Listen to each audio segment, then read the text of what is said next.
What's good? What's good? What's good? So one of the questions I always get is, what is the difference between a due date and an actual statement balance date? What's the difference between the two? So I'm going to go ahead and give you the information because the information changes situation. So you already know what time it is. Let's get right into it.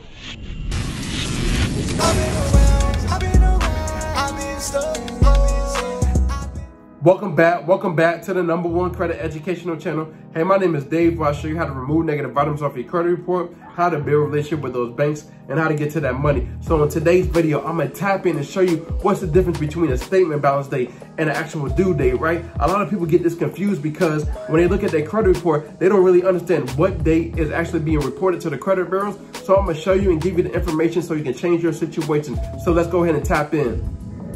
First and foremost, I just want you to have a clearer picture and a clearer understanding of what's really going on your credit report and your actual credit score. So I know a lot of people are looking at the Credit Karma app, but you really don't want to make any lending decisions or any decisions based off of that app because that is the wrong credit score, right? You want to look at your actual Fico score, which is on Experian, My Fico, or Credit Check Total, and you can see your real score when it comes to your credit score. But anytime you're looking for informational purposes only and understanding what's going on in your credit report, just look at Credit Karma because they give you everything that you need beside Experian on what's really going on your credit reports.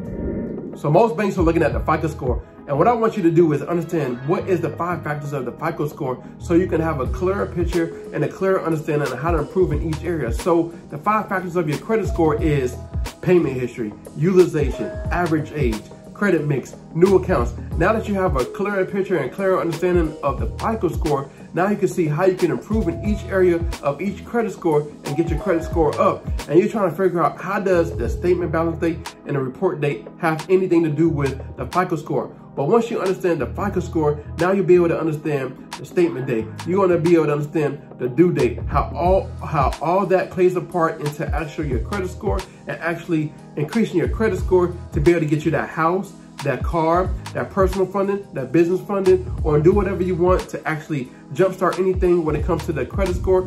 So now that you understand the FICO score, now what I want you to do is pay attention to the utilization part of your credit score. So most banks are looking at the FICO 8, and the highest credit score you can have right there is the 850, and the lowest credit score you can have is the 300. That means you have 550 points to play with.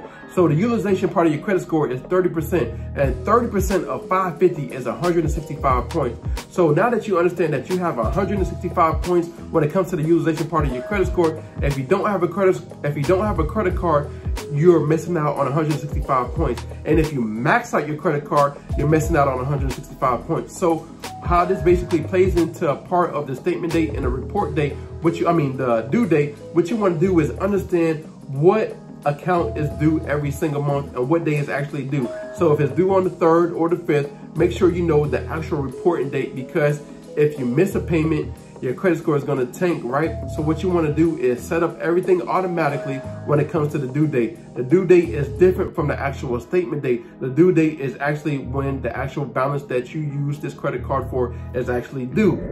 So the due date is very important, right? But the statement balance is as important as the due date, because if you have a balance of $500 and most of the time your statement balance date is at the end of the month, between the 25th or the 30th, and it all depends. You just got to call in to find out. But if you have a remaining balance on your actual statement balance, on your actual statement report, that balance is going to get reported to the credit bureau. So if you owe $500 and you have a $1,000 limit, what's going to be reported is $500, and that's going to be 50% utilization. That means your credit score is going to tank, because now it's looking like you maxed out your credit card. It's over the 30% threshold, but you want to keep it under the 10% threshold. So if you have a $1,000 limit, what you want to do is only use $100 and make sure that you're paying this back before the actual statement balance date is closed out. So you just got to call and find out when the actual date is. So what's being reported is a statement balance date and not the actual due date. So most people are paying everything off on the due date. However, you have like a 15-day grace period where the closing date actually closes out and they're reporting that remaining balance to the actual credit bureau. So what's happening is you pay everything off on a due date, and after the due date is done, you like, all right, I got time. Well, I can basically have, I have money. I paid everything down. It's going to report. Now what you want to do is wait after the actual statement balance date and then use your credit card.